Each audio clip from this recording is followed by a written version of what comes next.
Bueno, hoy vamos a platicar de algunos productos que están bajando ya de precio. Le pedí a Iván Escalante, el procurador del consumidor, que estuviera con nosotros para poder informar. Y también la colocación de señalización relacionada con los productos que están dentro de la canasta del PASIC. Entonces eso siéntense por favor, nos va a platicar Iván. Y después viene Efraín para platicarnos de las obras que estamos haciendo en distintos lugares del país para evitar inundaciones. En particular la obra que estamos haciendo en el oriente de la zona metropolitana del Valle de México, pero no solo. Estamos también trabajando en Acapulco, estamos trabajando en Veracruz, en las zonas que se inundaron el año pasado con las fuertes lluvias. Entonces nos va a platicar de todo el programa que tenemos para evitar inundaciones, desasolvar ríos y obras muy, muy importantes para proteger la vida de las personas. Entonces vamos primero con Iván y luego con Efraín. Y al cierre, como siempre, está Noemí para Mujeres en la Historia. Muchas gracias, presidenta. Con su permiso, buenos días a todas y a todos. ¿Quiénes quieren los precios? Iniciamos recordándole a todas y a todos cuáles son los 24 productos que integran nuestra canasta básica PASIC, que PASIC quiere decir Paquete contra la Inflación y la Carestía, y recordar que la meta es que no cuesten más de 910 pesos todos juntos.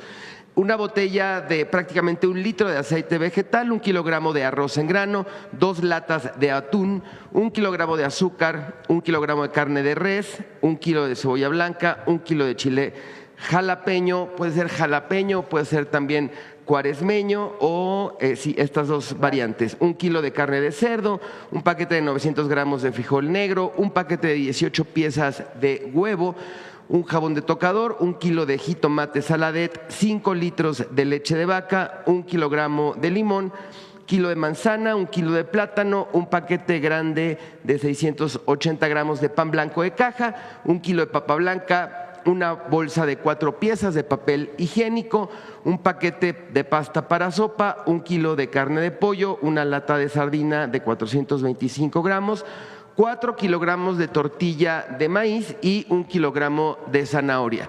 Como decía la presidenta hace poco, no es que todos estos productos estén en un mismo paquete, están en diferentes zonas del supermercado, pero ya estamos trabajando la que sigue con la ANTAD en particular y vamos a seguir trabajando con las demás para colocar estos identificadores en todas las tiendas de autoservicio. Ya estamos trabajando con Soriana, con Chedraui y La Comer, y aquí invitar a todas y a todos a que cuando vean estos identificadores van a encontrar los productos de esta canasta a precios justos y toda la suma no nos debe de dar más de 910 pesos. Entonces ya estamos en Soriana, Chedraui y La Comer colocando estos identificadores en cada producto. Adelante. Y aquí un mapa de calor de 8 productos que seleccionamos que han estado disminuyendo el precio o estabilizándose en este precio, y aquí en cuál de las cadenas están más caros y para que puedan hacer sus comparativos en los precios. Adelante, iniciamos con el plátano, el más barato lo encontramos en Chedraui y el más caro en La Comer. Adelante, aquí viene una gráfica del comportamiento, miren cuánto estaba en julio de 2025, el precio promedio 28 pesos con 72 centavos y hoy a la primera semana de mayo tenemos el precio promedio en 21 con 95. Adelante. Bien, el kilogramo de limón ha estado disminuyendo, lo encontramos en centrales de abasto desde 31 pesos con 75 centavos hasta en Walmart 44 con 57, precio promedio 36.44. Adelante. Y aquí otra vez la cadena, miren cómo va la estadística, cómo va bajando. Tuvimos en junio 37.45, luego bajó y luego viene otra vez para abajo el precio del limón. Adelante. Bien, ahora el precio del huevo, 38.69 en la Comer, 49.77 en Walmart. Adelante. Y aquí otra vez la gráfica de cómo ha ido bajando. Miren, por ejemplo, la línea naranja es la Comer, está en 38.69 el paquete de 18 piezas y lo tenemos en un precio promedio de 47.40, cuando estaba 55, 54, ha estado disminuyendo el precio del huevo. Adelante.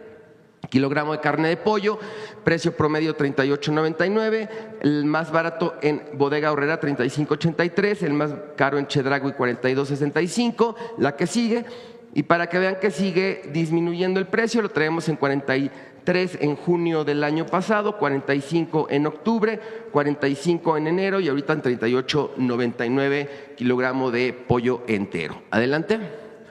Frijol lo encontramos desde 22.92 en la Comer hasta 24.91 en Walmart. Recordar, es exactamente la misma presentación de estos productos, precio promedio 24.15, adelante. Y miren, otra vez la tendencia hacia abajo, lo tuvimos en julio del 25 en 32, en septiembre en 31, en diciembre en 28 y ahorita lo tenemos en 24.15. Adelante. Bien, kilogramo de carne de cerdo, en la Comer la tenemos en 66 pesos con 62 centavos hasta Walmart 126 con 46, pero también como lo vemos en la gráfica que sigue, es un producto que ha estado estable en su precio promedio, 111, 111, 102, 109 y prácticamente la línea negra representa el precio promedio y vean, la Comer es quien da precio más justo en este producto. Adelante. Bien, ya vamos a finalizar. Arroz lo tenemos en un precio promedio de 18.04, en Soriana 15.77, en Walmart 19.04. Adelante. Y nuestra gráfica también de cómo ha ido disminuyendo el precio de este producto, 19.75, 18.79 en octubre, 18.70 en enero y ahorita lo tenemos en un precio promedio de 18.4 centavos. Adelante. Finalizamos ya con dos consejos Profeco. Uno, busca los identificadores en los estantes de las tiendas de autoservicio para localizar fácilmente los productos de la canasta PASIC. Dos, en mercados públicos y centrales de abasto encontrarás precios más bajos en varios productos de la canasta PASIC. Consulta la herramienta Quienes Quieren los precios y compara antes de comprar. Nuestras redes sociales, página de internet y nuestro número del consumidor. Muchas gracias, Presidenta. A todos, muy buen día. Gracias, Iván. Efra. Aquí. Con su permiso, Presidenta, muy buenos días a todas y a todos. Hoy vamos a presentar las obras que está desarrollando el Gobierno de México para prevenir inundaciones en el país, particularmente en esta temporada de lluvias. Es importante mencionar que se trata de obras en zonas que han tenido inundaciones recurrentes, en algunos casos por décadas, y otras que derivan de eventos climatológicos extremos. En donde se están realizando estas obras comparten ciertas características, algunas están junto a planicies costeras, otras se encuentran aledañas a los ríos, algunas otras en zonas que han crecido aceleradamente y que tienen un drenaje que ya es insuficiente. El propósito es claro, que la población enfrente cada vez en mejores condiciones estas contingencias y que no sufra afectaciones, sobre todo en la vida de las personas, pero también en el patrimonio de las personas. Es uno de los principales motivos por lo que nos ha instruido la Presidenta. Creo que mejor si voy a ir a la pantalla. Si me ayudan con la siguiente, por favor. Bueno, aquí vamos a hablar de las obras que se realizan para atender principalmente la zona metropolitana del Valle de México. Son 4 componentes. En este caso, se trata de un proyecto integral para atender principalmente zonas de la alcaldía de Iztapalapa, de Ciudad Nezahualcóyotl y también de La Paz. Como pueden ver, es un proyecto integral. Es importante señalar que es un proyecto que estamos impulsando de manera conjunta el Estado de México, la Ciudad de México y, por supuesto, la CONAGUA. ¿En qué consiste? Primero, en ampliar la capacidad de la laguna El Salado, que es un vaso regulador que recibe agua de Ciudad Nezahualcóyotl y también de Iztapalapa. ¿Cuál es esta ampliación? Va a pasar de 300,000 metros cúbicos a 400,000. Esta obra la está realizando el gobierno de la ciudad. También estamos incrementando la capacidad del colector Teotongo, que recibe agua de las partes altas de Iztapalapa, en 4,000 litros por segundo. Estamos también llevando a cabo el incremento de la capacidad en 3,000 litros del colector de Pinos. Esta obra va a beneficiar sobre todo la parte del metro, que recurrentemente se ha visto afectada, y del hospital que se encuentra en La Paz. Va a contribuir a que esté en mejores condiciones. Es una zona en donde el drenaje estaba muy afectada. También estamos interviniendo el colector Carmelo Pérez, que tiene una capacidad de 20,000 litros adicionales. Esto sobre todo para atender la zona que se vio afectada, recordarán las lluvias en Ciudad Nezahualcóyotl. Todo esto se conecta a una obra muy importante que visitamos en días recientes con la presidenta. Es un cárcamo de bombeo que se encuentra en Xochiaca. Tiene una capacidad de 16,000 litros por segundo. Y esto se va a conectar a una laguna de regulación, que es la laguna Churubusco, en donde ampliamos el cauce de la laguna y también estamos llevando a cabo tareas de desasolve, y ahí se va a conducir el agua. Entonces, estas obras van a contribuir en mucho a desalojar el agua de una manera mucho más rápida, mucho más eficiente, y con ello evitar inundaciones, sobre todo por tiempos prolongados. Es posible que en algunos lugares todavía se mantengan afectaciones, pero vamos a poder resolverlo muy rápido. Adelante, por favor. Bueno, aquí podemos ver un video de en qué consisten estas obras. En este caso estamos hablando de este cárcamo de bombeo, cuenta con 8 equipos, fue un trabajo muy intenso que se realizó además en un tiempo récord de casi 4 meses. Adelante, por favor. El otro componente es que es el colector de Chalco. Es importante señalar, y aquí quisiera hacer un paréntesis, que desde la época de los 70s en Chalco la gente se veía afectada por el tema de las inundaciones. Incluso llegaron a generar infraestructura, sobre todo en las entradas de sus casas, con alturas que van hasta 1 metro en las banquetas si uno camina por esas colonias.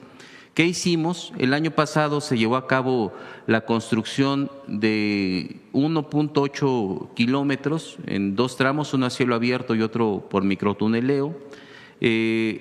También fue una obra muy importante, colocamos casi 7,500 toneladas de tubo en tan solo 4 meses, y con ello se evitó la afectación en Chalco el año pasado. Hoy estamos completando el otro 1.8 kilómetros hasta llegar al desemboque del río, y con eso quedará resuelto de manera definitiva, repito, esta afectación que durante décadas afectó a este municipio. Se están invirtiendo del orden de 1,000 millones de pesos. Adelante, por favor. Bueno, aquí podemos ver la magnitud de la obra. Es una obra bastante importante. Como pueden ver, genera también muchas fuentes de empleo, y pues prácticamente ya estamos en la conclusión de esta gran obra. Adelante, por favor.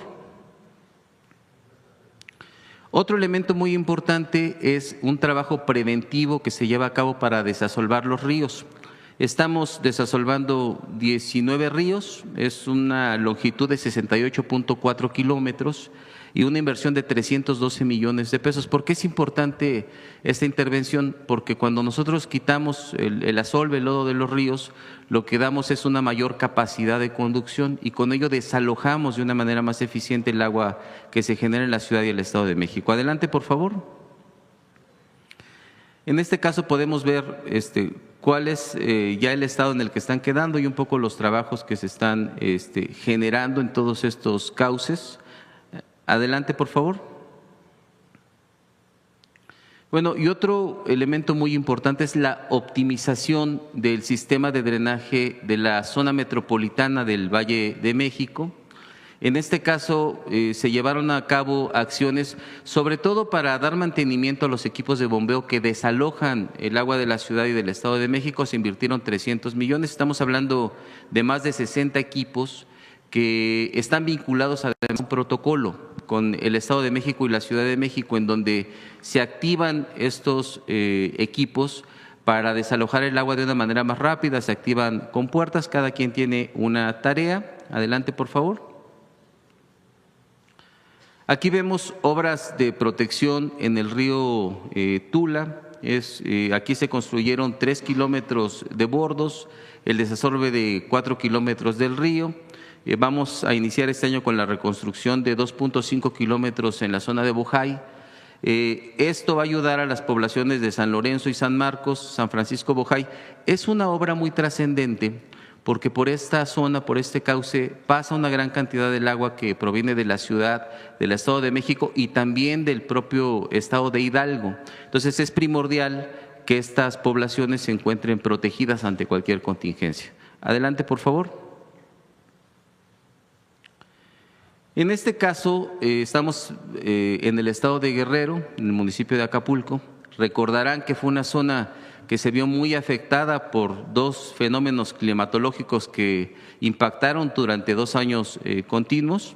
En este caso, llevamos a cabo 13 kilómetros de desasolve en el río de la Sabana, hacía muchísimos años que no se atendía. Además, el arroyo Colacho, el arroyo San Agustín y los canales pluviales. Estamos también reforzando 4.2 kilómetros de bordos. Ahí se puede ver en las imágenes que pues, los centros de población ya prácticamente se encuentran protegidos con estos bordos. Y además, otro elemento importante es que en estos bordos vamos a establecer espacios públicos en parques lineales para que las familias puedan también, en lo que antes era un riesgo, hoy tener un punto de encuentro para convivir. Y también este año vamos a iniciar con la construcción de presas retenedoras de asolve en las partes altas para evitar que todo sea reactivo y estemos únicamente quitando asolves. ¿A cuánta población va a beneficiar estas obras? Estamos hablando de más de 120,000 personas beneficiadas con una inversión de 819 millones. Adelante. En Tabasco, una zona que recurrentemente se ve afectada por las lluvias, porque hay muchos ríos, eso es importante decirlo, y además los ríos son con caudales o volúmenes muy altos, entonces tiene mucha fuerza el agua y genera afectaciones en carreteras, en núcleos de población. Nosotros ya iniciamos estas obras que se pueden ver en distintas poblaciones, principalmente beneficiando al centro, a Conduncán, a Jalapa, Jonuta, Macuxpana, Nacajuca y Tacotalpa. Se invirtieron 746 millones, estamos por iniciar ya las obras este año. Pues como pueden ver, son obras que ayudan en mucho, no solamente a la protección de población y de infraestructura, también de cultivos. Adelante, por favor. En este caso estamos en Chiapas, en el río Suchiate. Aquí se están realizando obras de protección. Es un elemento importante porque nos encontramos en la frontera con Guatemala para la protección de centros de población y también cultivos, como se puede ver. Esto beneficia a las comunidades de San Antonio, Jesús Carranza, Ignacio López Rayón, La Libertad y Miguel Alemán. Esta es una obra, una demanda que cuando acudimos a la población tenían muchísimos años pidiéndola, ha generado un gran beneficio. Adelante, por favor. Esta es una obra que se está realizando de obras de protección en el río Bobos. Son alrededor de 10 kilómetros de bordos de protección. Se desasolvaron 28 kilómetros de ríos y arroyos. Esto beneficia a las comunidades de Paso Largo, La Reforma, La Constancia, Troncones y La Defensa en los municipios de Martínez de la Torre y de Misantla. Es una inversión, una obra que inició durante el gobierno del presidente López Obrador y que por instrucciones de la presidenta estamos ya concluyendo. Ya concluimos, como se puede ver al final del video. Se invirtieron 707 millones de pesos. Seguramente próximamente estaremos por allá para entregárselo a la población. Adelante, por favor. El plan de reconstrucción, esto es muy importante, todos fuimos testigos de las fuertes afectaciones que tuvieron los pobladores de Veracruz, sobre todo en esta región de Poza Rica, de Álamo.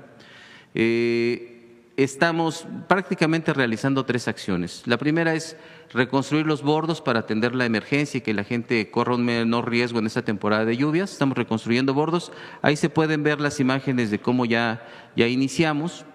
Estamos también contemplando el reencauzamiento de los ríos, sobre todo aquellos que impactan de manera directa, los vamos a reencauzar para evitar esta afectación y también se van a desasolvar para ampliar su capacidad. Tendrá una inversión de 1.547 millones que se va a sumar a las acciones de reconstrucción de agua potable, drenaje y tratamiento. Adelante, por favor. Esta es otra de las acciones del plan de reconstrucción, en este caso el río Pantepec. Estamos en Huehuetla, en Hidalgo. Es una obra que comenzó hace algunas semanas. Aquí vamos a hacer el desasolve de 3.3 kilómetros, ya iniciamos. Las obras de protección con muros de gavión en 1.2 y una obra muy importante que le va a dar mucha tranquilidad a la población, que son casi 500 metros con un muro de concreto reforzado para que la gente no vea afectado su patrimonio como ha sido hasta el momento de manera permanente y además que se coloca en riesgo. 334 millones de pesos de inversión. Adelante. Bueno, ¿cuánto es lo que se ha invertido en estas obras? Estamos hablando del orden de 12,000 millones durante los últimos años. Es como lo mencionó la presidenta al inicio de la conferencia, pues la intención es que la gente no vea afectada su patrimonio y que no se vea en riesgo. Y por último señalar, presidenta, que estas son solo algunas obras de las muchas que estamos realizando en todo el país. En obvio del tiempo no se pueden presentar todas. Y hay otro elemento muy importante que es el FAIS. El año pasado la presidenta realizó una convocatoria para que los municipios invirtieran cuando menos el 30% de este fondo en agua. Una gran parte está destinada para agua potable, pero otra también para drenaje y para obras de protección, de tal manera que se tienen obras de drenaje en todo el país. El año pasado se alcanzó una cifra, sobre todo de recursos de los municipios, de alrededor de 33,000 millones y eso representó 23,000 acciones, 23,000 obras pequeñas, muchas de ellas de drenaje. Entonces, ¿es cuánto? ¿En cuántos municipios?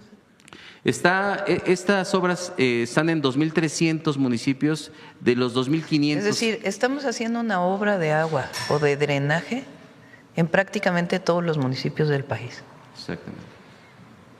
En coordinación el Gobierno de México, que lleva la coordinación general, los gobiernos de los estados y el gobierno municipal.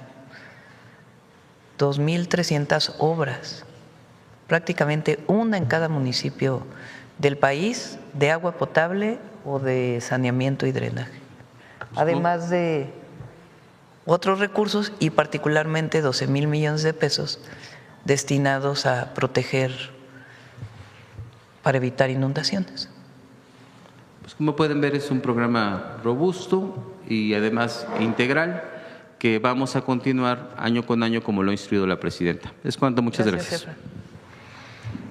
Bueno, es importante dar esta información porque el año pasado tuvimos varias inundaciones, afectaciones, particularmente en el oriente de la Ciudad de México y en 5 estados de la República, y estamos trabajando ahí y en otros lugares, incluido Acapulco, para dar cauce a los ríos que tengan el diámetro suficiente para poder captar agua y que no se desborde para afectar a las poblaciones. Bueno, muchas gracias, Efraín, y muchas felicidades a Conagua por el trabajo que hace. Ahora sí vamos a las preguntas. Sobre el tema, dicen, para que… a ver, el compañero…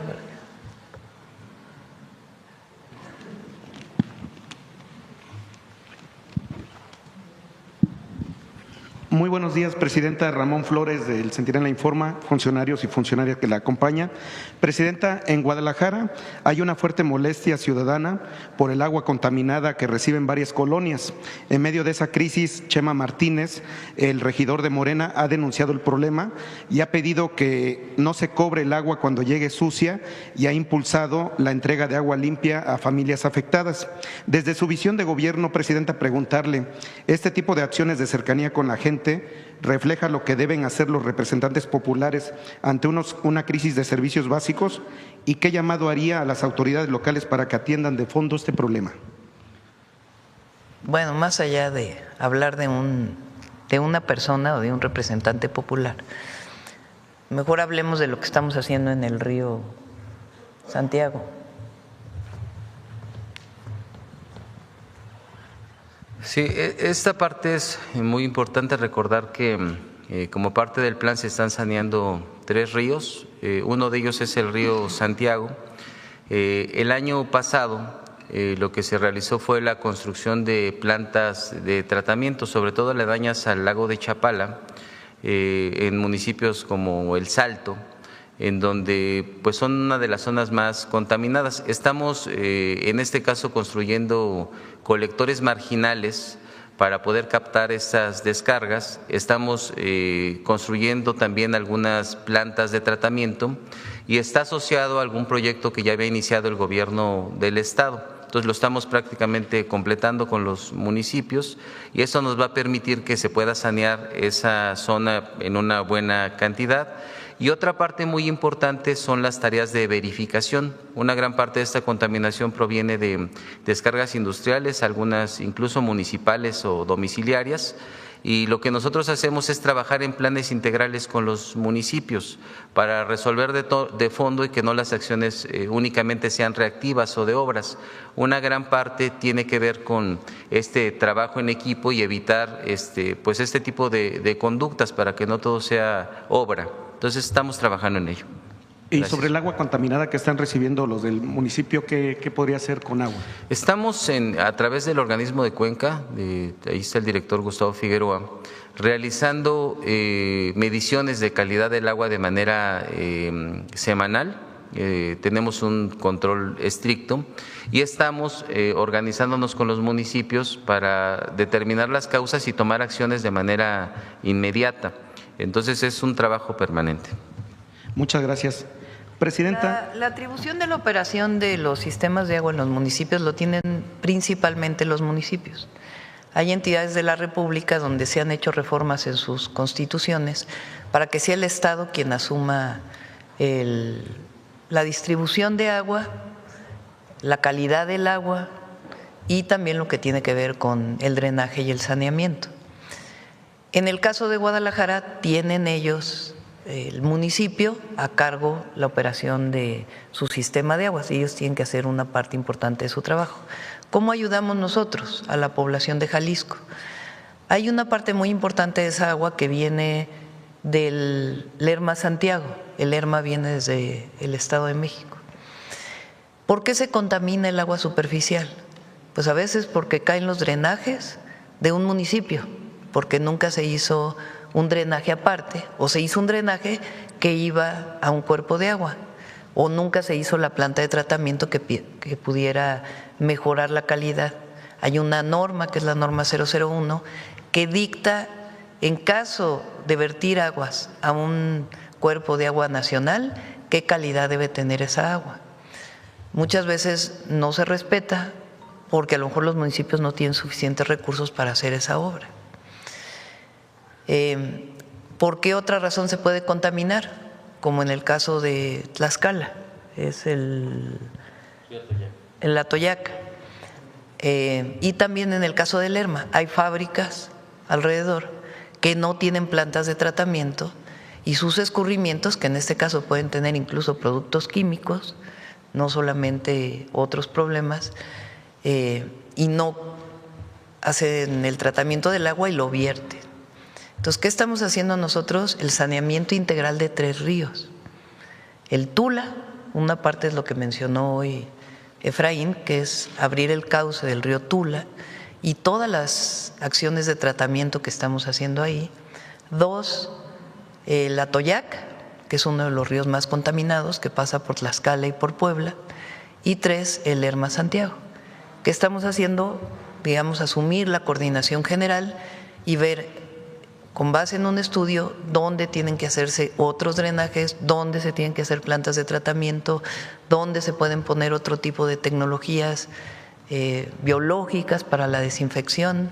Entonces, en estos 3 ríos estamos trabajando y eso va a beneficiar en particular a la población de Guadalajara y la zona metropolitana.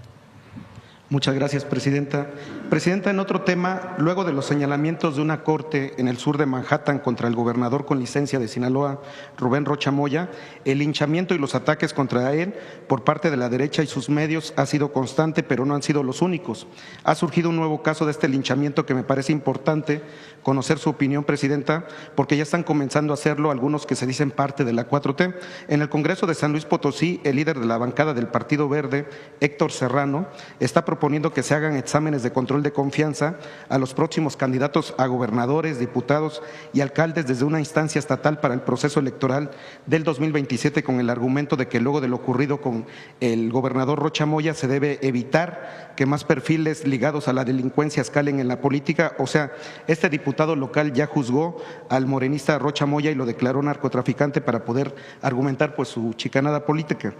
Como paréntesis, recordemos que fue este diputado el mismo que en diciembre pasado impulsó la ley esposa en ese mismo estado que pretendía descarrilar a perfiles masculinos de cara a la sucesión en el gobierno estatal para allanarle el camino a un perfil por todos conocidos en San Luis. Sobre este tema me gustaría comentarle 3 puntos, Presidenta. ¿Qué opinión le merece esta medida que de entrada no queda clara si es constitucional? 2, el diputado Serrano, haciendo un juicio sumario contra el gobernador con licencia de Sinaloa, toma como base los señalamientos de Estados Unidos contra él para evitar que aspirantes que presuntamente tengan antecedentes aspiren a cargos de elección. O sea, el diputado ya juzgó al gobernador y luego usa el linchamiento como excusa para proponer esta ley. Y 3, Héctor Serrano es operador del gobernador Gallardo en el gobierno potosino, quien ya ha apoyado públicamente esta reforma, y ambos sugieren que estas medidas se tomen también a nivel nacional. O sea, esperan que instituciones de su gobierno y otras instancias también la apoyen. Incluso este personaje, Presidenta, no olvidemos que era el que le reventaba sus eventos cuando usted era candidata aquí en la Ciudad de México. Bueno, ¿qué opina sobre esta propuesta, tomando en cuenta que tanto el gobernador Gallardo como el diputado Héctor Serrano ya juzgaron al gobernador y no tienen problema en presentar y apoyar esta propuesta de ley, supuestamente para evitar que más delincuentes lleguen a cargo de elección popular, supuestamente?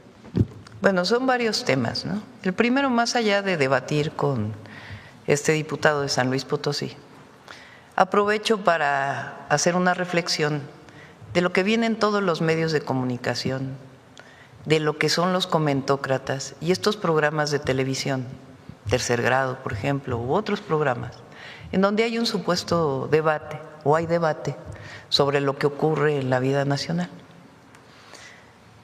Hay esta idea de que la presidenta tiene solamente 3 opciones en este momento.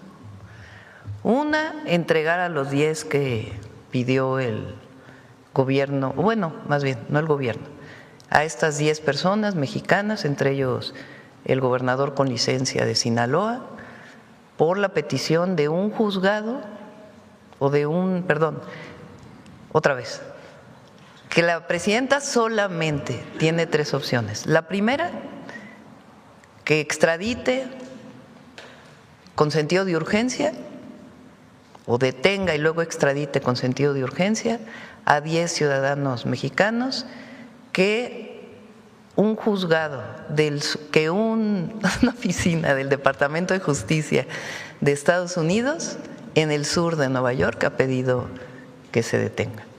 Esa es una opción. La segunda, encarcelarlos en México. Y la tercera, no hacer nada. Se les olvida la más importante, pedir pruebas. Ningún ciudadano mexicano, no importa de qué partido político sea, no importa si no pertenece a un partido político, no importa si es funcionario público o no es funcionario público, debe llevar un juicio justo.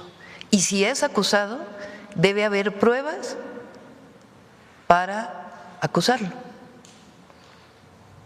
La próxima semana les vamos a presentar.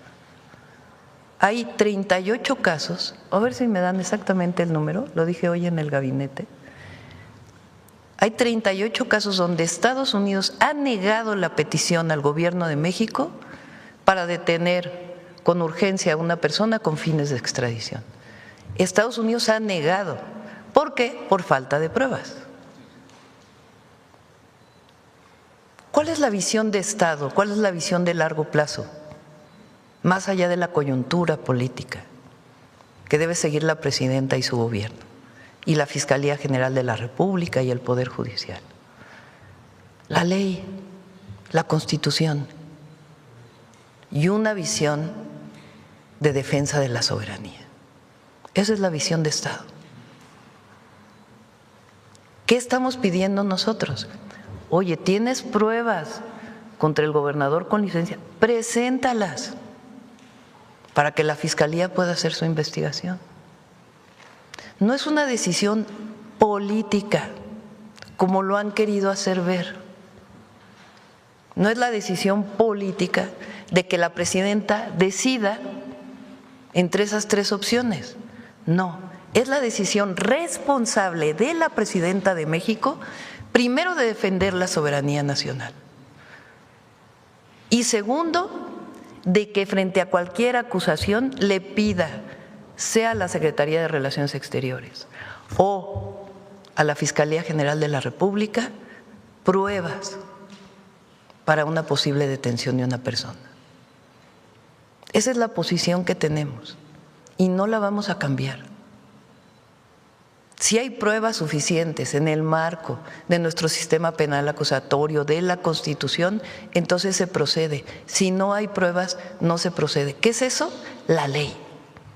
No puede ser que estos comentócratas usen Estado de Derecho cuando les conviene y escondan el Estado de Derecho cuando quieren dar clases de derecho, que muchos de ellos ni abogados son. Entonces, ¿no tiene opción la presidenta? No, claro que tenemos opción siempre. ¿Cuál es? Lo que juré cuando tomé posesión: defender la Constitución y las leyes que de ella emanen, y no traicionar al pueblo, y no traicionar la soberanía. Eso es lo que estamos haciendo.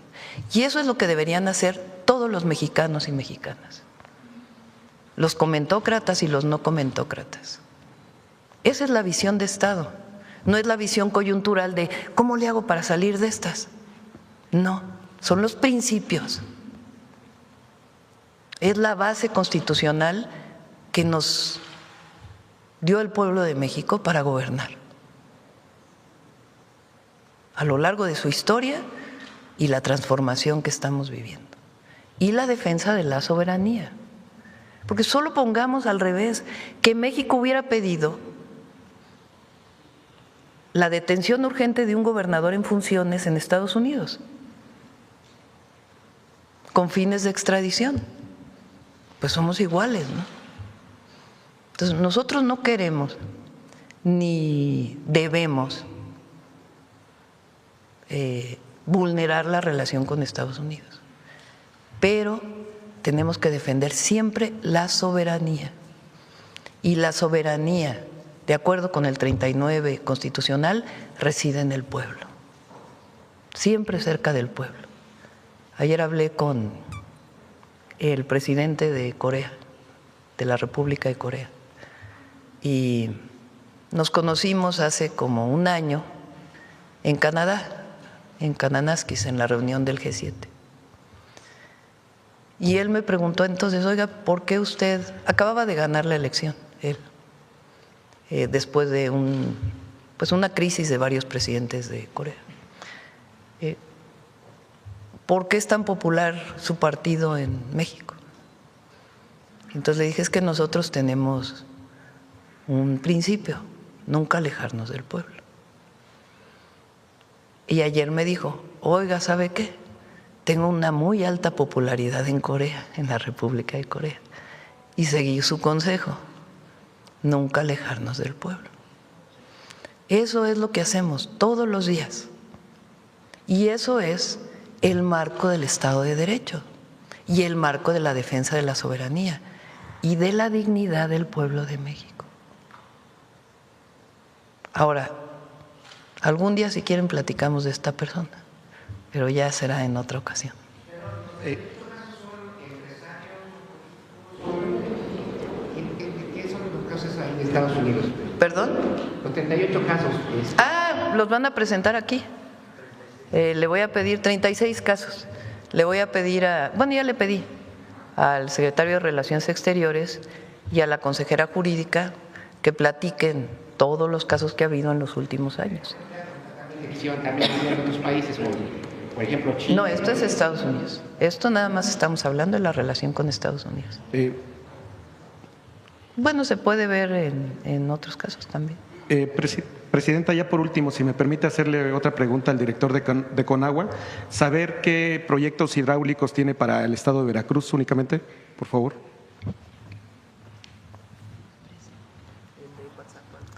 Sí, en Veracruz estamos contemplando varias acciones. Una de ellas es el plan de reconstrucción, que es un plan muy robusto. Hoy presentamos las obras de protección, pero también contempla la rehabilitación de sistemas de agua potable y drenaje, y también contempla una obra muy importante que es la planta de tratamiento de aguas residuales en Poza Rica, que no tiene planta de tratamiento. Estamos también dando mantenimiento al acueducto Coatzacoalcos-La Cangrejera. Es un acueducto muy importante porque atiende una zona urbana significativa y también a una zona industrial que genera muchísimos empleos en la región.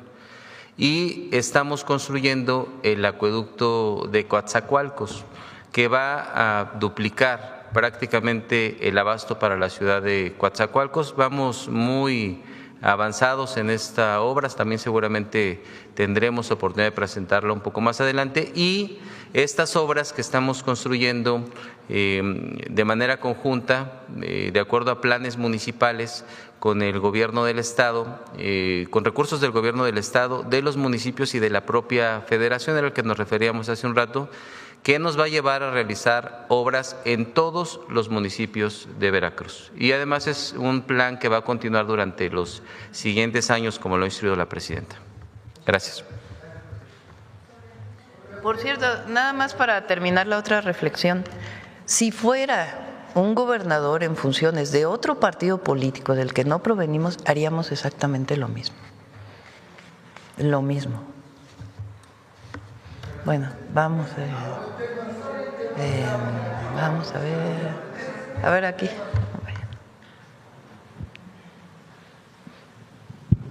Muchas gracias, presidenta. Yaret Arciniega, de Revista Fortuna. Presidenta, sobre el tema, y ya que no lo vimos en la exposición, nada más preguntarle al director de la Conagua, en Ecatepec la presidenta o la alcaldesa, perdón, ha realizado obras en donde pues se ha encontrado hasta un colchón en los cárcamos.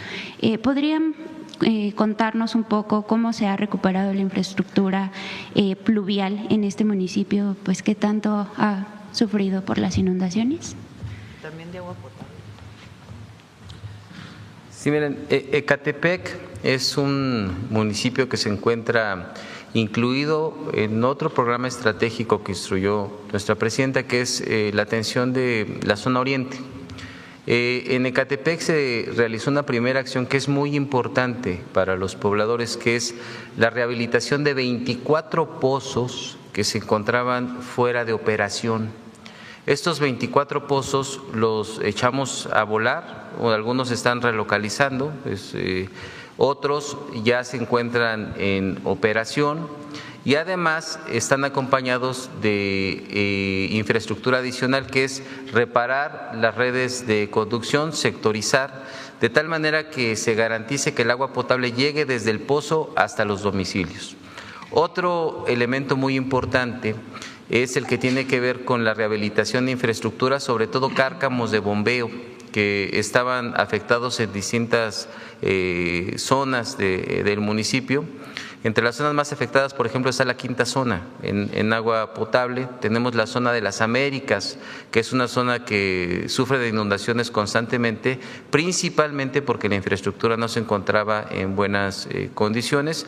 Estamos interviniendo con recursos de los 3 órdenes de gobierno y vamos muy avanzados. Ya en algún momento podemos presentar a detalle cada uno de estos pozos, qué zonas impacta y cuáles son los cárcamos de bombeo. Y además también estamos trabajando en el desasolve de cauces, que es parte del plan que se presentó hace un momento. Entonces hay mucha inversión en Ecatepec. Gracias. Muchas gracias. Presidenta, sobre la reunión de ayer, ¿Qué le comentaron los empresarios sobre el ajuste del PIB y si comentaron sobre las pláticas con Estados Unidos rumbo a la nueva fase del TEMEC? Se habló de muchos temas, vino el presidente del Consejo Coordinador Empresarial y representantes pues de prácticamente todas las cámaras empresariales. Platicamos de varios temas, cada uno pues con su particularidad o su problemática particular. Con relación al tratado, pues vamos a invitar al secretario de Economía para que pueda informarles. Vamos avanzando. No hay prisa. Por supuesto que queremos que los aranceles que actualmente tenemos disminuyan. Eso sí nos interesa muchísimo. Pero digamos, de la revisión, pues estamos viendo en qué momento. No queremos, digamos, que la parte más política de elecciones y demás que hay en Estados Unidos y luego posteriormente en México influya, sino que sea realmente una visión de largo plazo de las tres economías, de los tres estados, de las tres naciones. Entonces, pero hay mucha comunicación. Ayer estuvieron en una reunión en Washington, recientemente estuvo Marcelo en Canadá, entonces se va avanzando. Y sobre otros temas particulares, pues están muy contentos con esta facilitación que dimos conocimiento de ella el lunes 4 de mayo.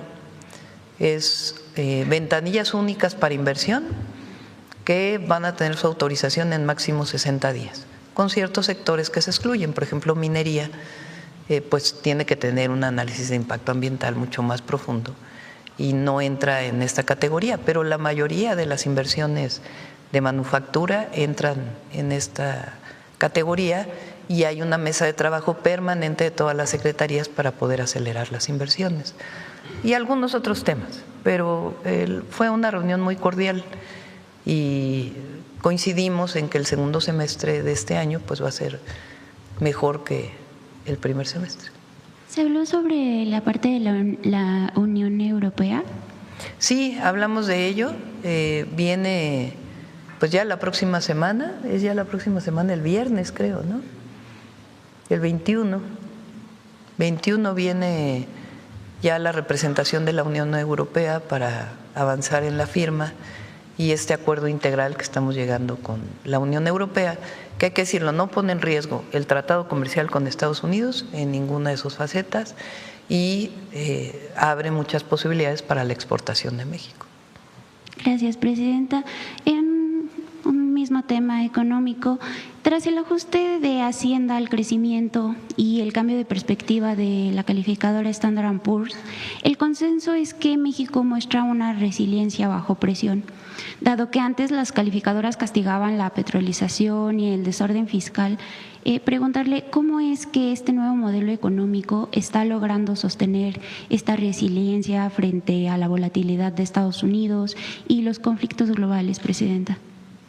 Bien, ayer le decía, tuve reunión con Hacienda justo para ver las obras de la Conagua, que le damos seguimiento, y les decía, bueno, los economistas que se dedican a la macroeconomía han de estar muy sorprendidos de lo que está pasando, porque la tasa de interés bajó a 6.5. La inflación está bajando.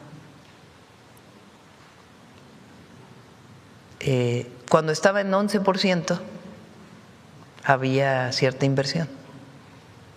Ahora que está a 6% hay otra inversión.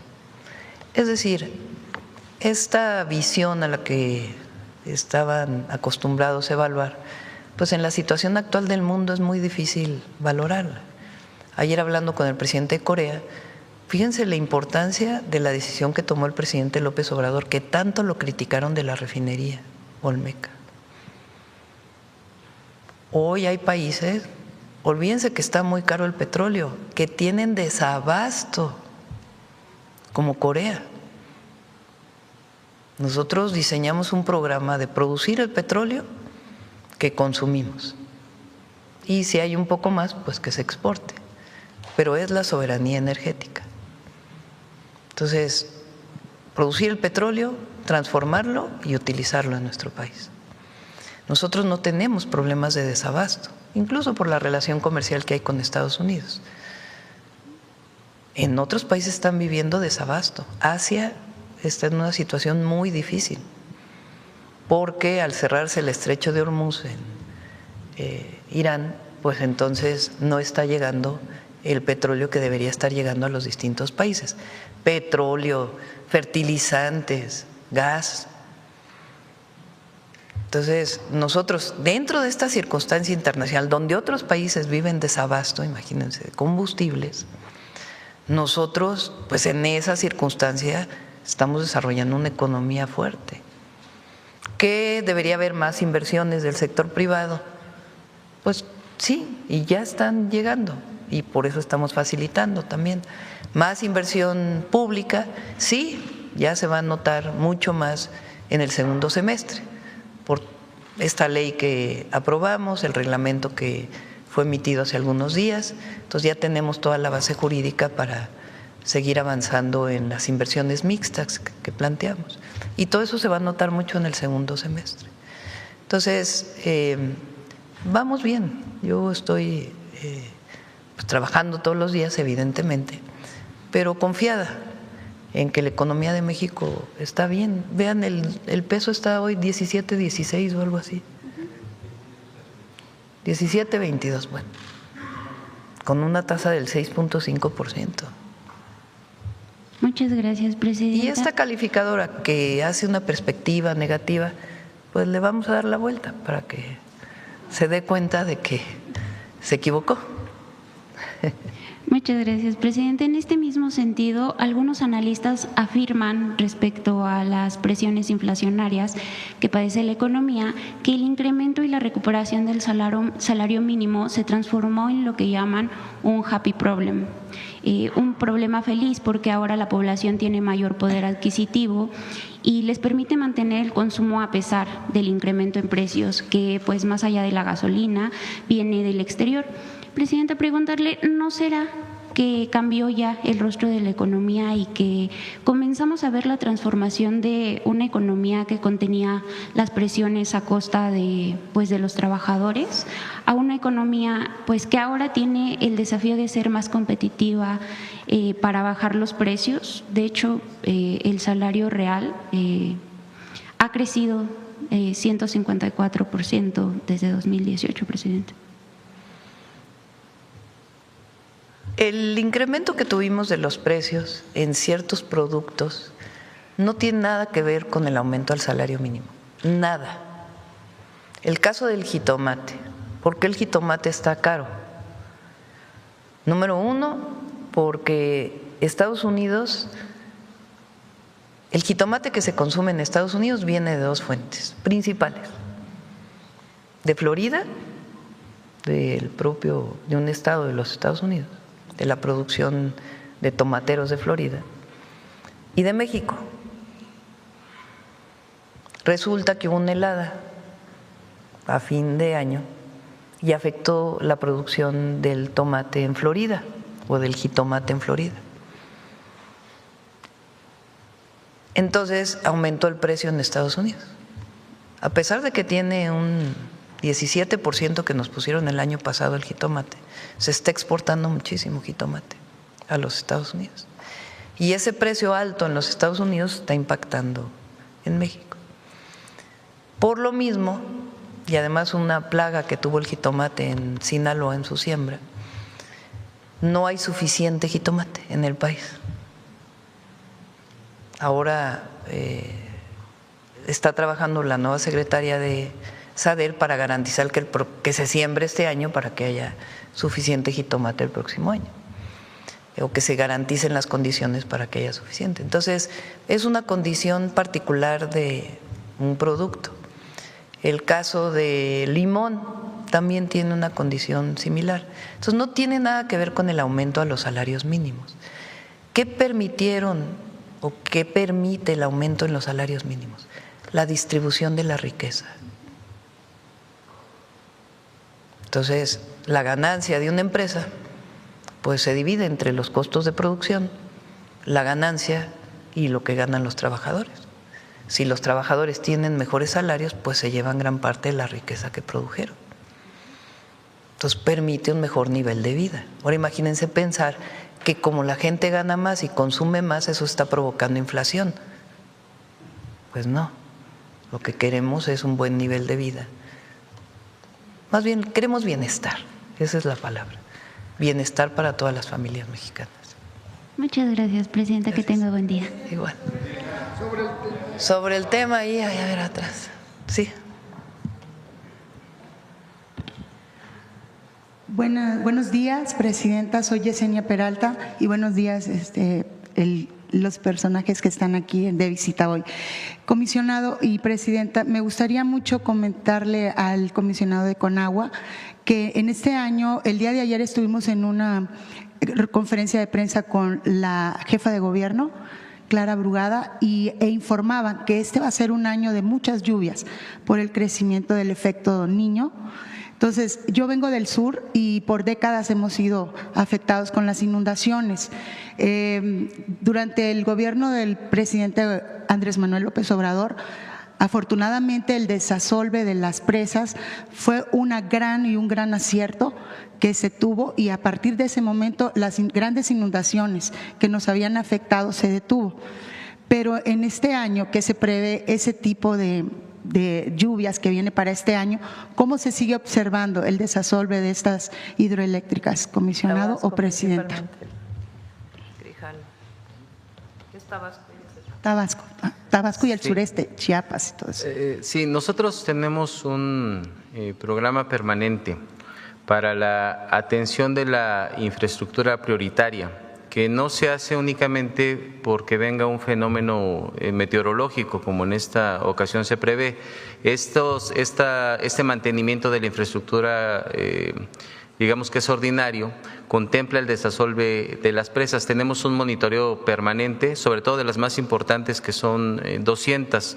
En este caso, en Tabasco, durante el año pasado, se llevó a cabo una actividad muy importante para desasolvar estas presas, y este año vamos a continuar. Repito, no solamente en Tabasco, es una actividad que se realiza en todo el país.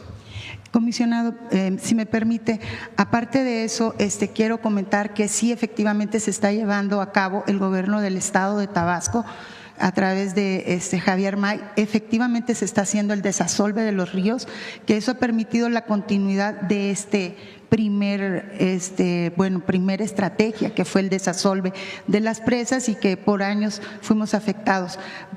¿Hasta cuándo va a continuar?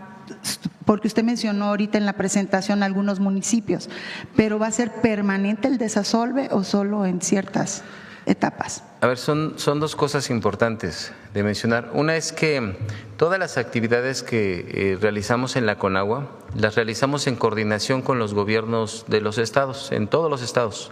Nos ponemos de acuerdo para ver qué acciones realizan los estados, qué acciones realiza la federación. Y todo está en el marco de un plan integral. En el caso de Tabasco en particular, estamos construyendo con el gobernador un proyecto para resolver un poco las causas de estas afectaciones, con algunas obras de infraestructura que prevén que no únicamente se realicen desasolves, sino que evitemos que se asolven a través de estructuras retenedoras y en algunos casos del reencauzamiento de algunos cauces de ríos. También se está contemplando un esquema para revegetar partes altas y revegetar también las riberas de los ríos, en la idea de que se evite que se estén asolvando tanto los ríos como las presas de manera permanente. Entonces, es un programa integral, es un programa ambicioso que tiene distintos puntos. Hoy presentamos solo algunos. Gracias. Muchas gracias. Continúo con el tema para el procurador, si me permite. El día de ayer se presentó la Gran Escapada, una estrategia que comenzó el año pasado y que tuvo resultados sin precedentes. Presidenta, ¿de qué manera va a ser el acompañamiento del procurador de todo eso que fue el día de ayer y qué beneficios trae en este año?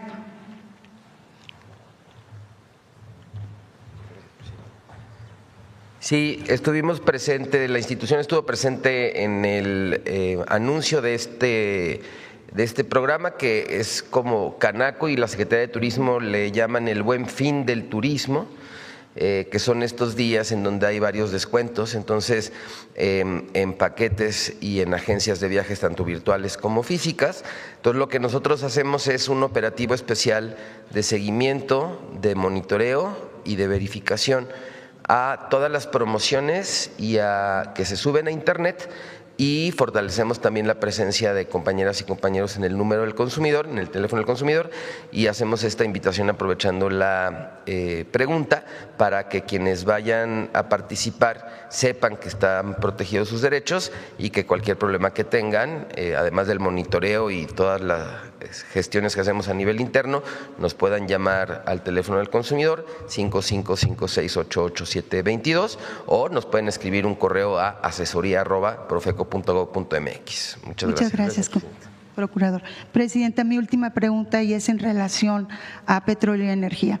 El gobernador de Puebla, Alejandro Armenta, en su primer año de una estrategia, siguiendo la agenda energética y de soberanía del mismo sentido, él implementó una fábrica de paneles solares, Tonali, y en el primer año de esta importante planta que tiene en Puebla, se han tenido resultados muy importantes en el sentido de que esta planta fue diseñada para dar energía solar a escuelas, pero ha sido tan importante los resultados que han tenido que ahora lo van a hacer de manera rural. ¿Qué permite esto? Que ayuda a la economía tanto de los padres de las escuelas como a las personas en las comunidades. Le tomo el tema, Presidenta, porque no sería posible en su gobierno que esa estrategia se implementara en estados como precisamente Tabasco, donde las tarifas de energía son tan altas que se ha vuelto un problema económico y social. ¿Qué posibilidades existirían que este gran proyecto que se inició en Puebla, que es de autoconsumo, pudiera ser llevado a esas comunidades donde las tarifas de luz ya nos afecta demasiado, Presidenta? Iniciamos un programa en Mexicali. Primero le pusieron Sol del Norte y luego CFE le cambió el nombre. Pero creo que son 10,000 viviendas que van a ser beneficiadas. Tenemos también otro proyecto con CFE, que es de justicia energética, así le llamamos, que es electrificar todas las comunidades, por más pequeñas que sean y más aisladas que sean del país. Ahí hay un trabajo muy importante en las comunidades de la Sierra de Durango, ahí empezamos, y se está trabajando en otras zonas del país. Es muy buena la idea de la fábrica de paneles. La mayoría de los paneles solares del mundo vienen de China, es el principal productor de paneles. Y de baterías del mundo. Entonces, muchos de los paneles que se compran pues son importados. Ahora incluso hay empresas en México que están armando el panel, o sea, avanzando para armar el panel. Y CFE tiene pues algunos proyectos para avanzar. Y la idea de aumentar el programa del Sol del Norte, como Sol del Sur, lo estamos trabajando. Un tema importante es la sustitución de aires acondicionados, porque muchos aires acondicionados son ya muy antiguos y ahora los más modernos consumen mucho menos electricidad. Entonces, lo que estamos trabajando es un programa que acompañe el aire acondicionado con la generación eléctrica por vía solar. Y estamos haciendo los cálculos para poderlo informar. Sí, gracias, Presidenta. Nada más para concluir, en su visita a Yucatán, ¿retomará con el gobernador de Yucatán la agenda energética? Ya te pasaste de las 3. Sí, es la última, nada más por su perdón. Solamente aprovechando de que va a estar en Yucatán, hay un tema importante del gasoducto que se acaba de anunciar. Sí, gracias. Lo informamos en la última vez que estuvo aquí la Secretaría de Energía, en el plan de gasoductos de todo el país. Va avanzando. Muy bien, a ver, ¿quién más? A ver acá, compañero. Presidenta, con su permiso, Javier Pérez, HCTV Noticias. En días pasados tuve la oportunidad de visitar La Paz, Baja California Sur. Milena Quiroga, precisamente hablando del tema del agua, del tema hídrico, pues tiene o implementó más bien en el municipio una especie de proyecto para reducir fugas, robo de agua, e incluso hay un proyecto suyo en este sentido ahí en desarrollo para suministrar agua a Baja California. Voy con La Paz, principalmente. En La Paz. Voy con esto, Presidenta, ahora sí que la necesidad de agua, tanto en las alcaldías de la Ciudad de México como municipios del país. Hay un sistema una especie de tecnología en los medidores y una especie de medidores con sensores en donde se podría, este sistema que tienen allá, que pues usted sabe que el agua en este municipio pues es primordial. Había colonias o lugares en donde no recibieron agua hasta en un mes. Contemplando lo que acabo de escuchar ahorita, ¿sería posible, y creo que tiene usted conocimiento de este sistema, implementarlo en todo el país, puesto que reduce el robo, le decía, el robo del agua, que administraciones anteriores en el municipio y yo creo que también a lo largo y ancho del país se ha llevado a cabo este robo del agua, y las fugas, así como el ahorro del agua? Hay un control muy específico en esto, que incluso si hay una baja de presión, si hay un consumo excesivo, se da cuenta. Su opinión acerca de esto, si hay algún plan y si Conagua tiene conocimiento de lo que están desarrollando en el municipio de La Paz.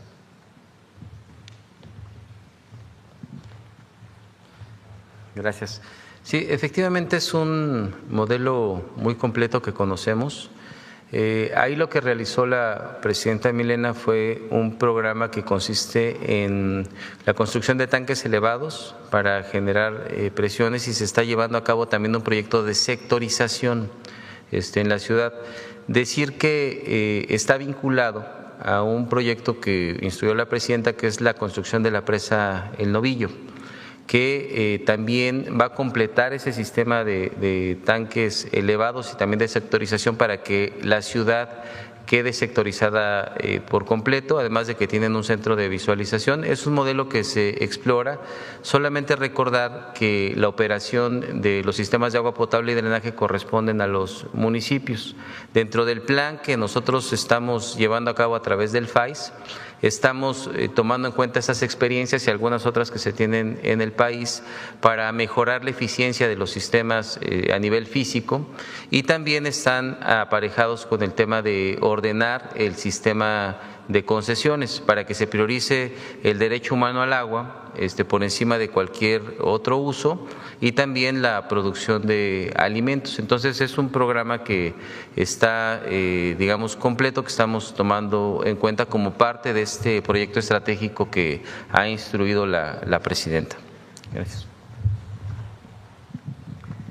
Sobre los medidores, lo que está haciendo Conagua se llama macromedición, es poder medir la cantidad de agua que se transporta por los ductos principales del país, que no había muchos medidores. Ya son los organismos operadores los que pudieran avanzar en el medidor que llega a la casa. Ahora, el robo de agua no viene, estaba en otro lado, ya un día se los platicas.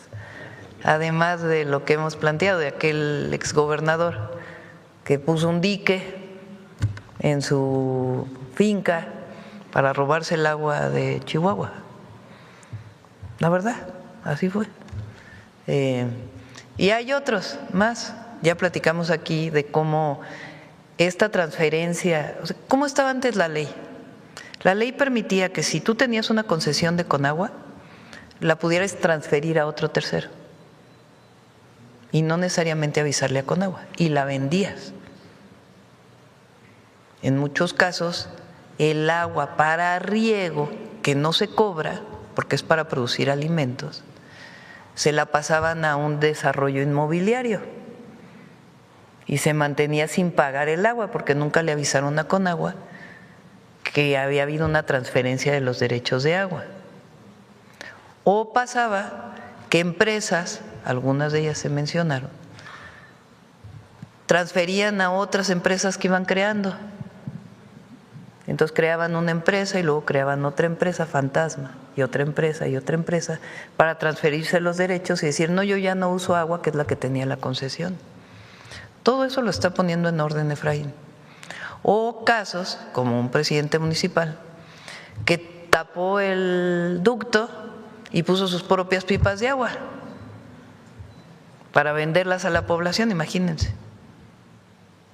Esos casos son los verdaderos robos de agua. En el caso del presidente municipal se presentó hasta denuncia penal. En todo caso le corresponderá a las fiscalías. La labor de Efraín es pues estar cerrando todos esos grandes robos de agua. La gente que a lo mejor no tiene el medidor específico, pues es otra cosa, ¿no? Tiene que medirse bien el agua y tiene que pagarse el agua. El servicio del agua, porque digamos el agua per se no es la que se cobra, sino el servicio de agua potable que se está llevando a los domicilios.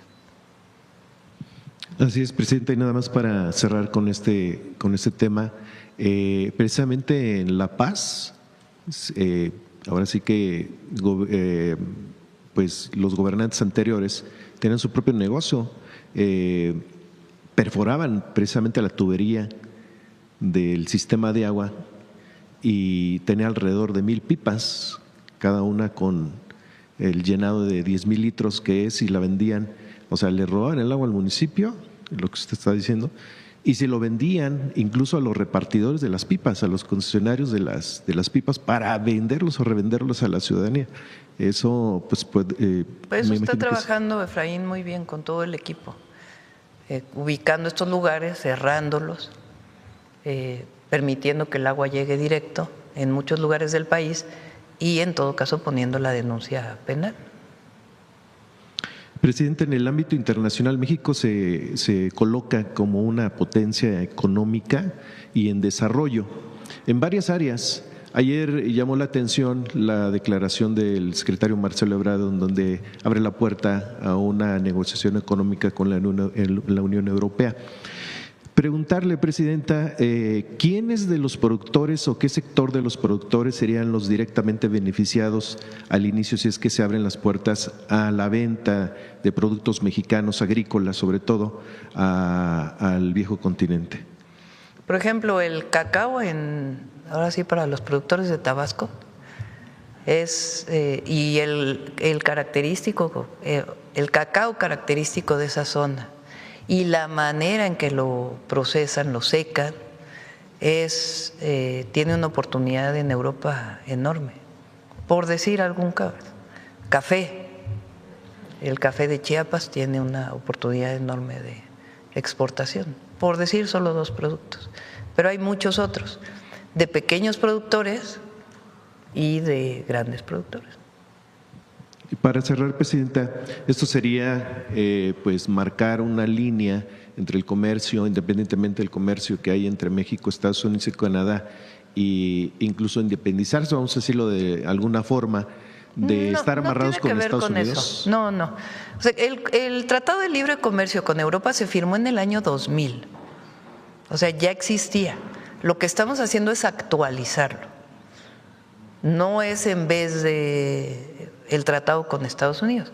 Por supuesto que abrir las fronteras de México a la exportación o a la importación sin aranceles pues nos da muchas ventajas para el desarrollo del país en aquellos lugares donde de nuestra perspectiva hay complementariedad. Por ejemplo, el camarón de Ecuador, pues aquí tenemos muy buen camarón. Entonces y se puede abarca para todo el mercado interno. Entonces, si firmaras un acuerdo de libre comercio, pues afectaría a los camaroneros, que por cierto estamos trabajando con ellos porque se quejaban de que estaba entrando camarón por contrabando. Entonces ya se está trabajando con ellos, pero es un ejemplo. Entonces, ¿qué queremos nosotros dentro del Plan México? Pues que se produzca aquí más, porque nos fortalece, pero tener complementariedad con otros países de cosas que nosotros no producimos. Es todo, presidenta, gracias. Gracias.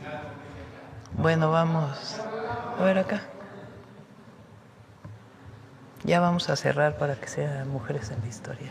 Hola, Presidenta, buenos días. César Huerta, de la revista Polemón. Presidenta, pues la presidenta de la Comunidad de Madrid, Isabel Díaz Ayuso, regresó a Europa echando lumbre y pues ayer volvió a exhibir una visión colonialista al decir que México no existió hasta que llegaron los españoles, como si antes de la conquista mal llamada pues no hubiera civilizaciones, ciencia, cultura, ciudades, e incluso utilizó el hallazgo del Zompantli Mexica para intentar desacreditar a los pueblos originarios en este discurso que parece más sacado del siglo XVI que de una democracia moderna. ¿Qué le responde a quienes como ella pues todavía creen que España civilizó a México y siguen mirando nuestra historia con arrogancia colonial? Ya hablamos mucho de eso, ¿no? Recientemente. Le ha ido bastante mal allá en España, ¿eh? No le ha ido muy bien, que digamos. Y no pudo explicar sus 3 días de vacaciones tampoco aquí. O sea, tanto que odia a México, al gobierno de México, y se pasa unos días de vacaciones. Que venga más, que se pase más tiempo de vacaciones aquí. Somos un país extraordinario. Que conozca más de la cultura mexicana, que viva como viven los pueblos, que conozca de nuestra cultura, que pase más tiempo de vacaciones en México. Yo creo que aprendería mucho sobre la grandeza cultural de México. Ya debatir con ella, pues ya se está debatiendo mucho allá en España, la verdad. Y bueno, igual y me gustaría complementar con lo que dice la otra parte, pues, porque también ayer, pues, Mar Espinar, portavoz del PSOE, en esta asamblea también ofreció una disculpa al pueblo mexicano por los abusos del pasado y por las faltas de respeto de Díaz Ayuso.